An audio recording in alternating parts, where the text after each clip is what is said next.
তুমি। পৃথিবীতে তোমার মতো আপন নাই কেহ,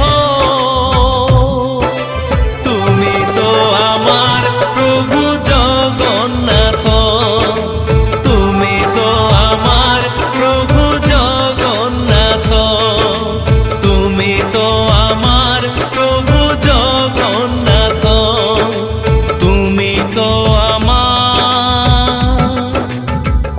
প্রভু জগন্নাথ।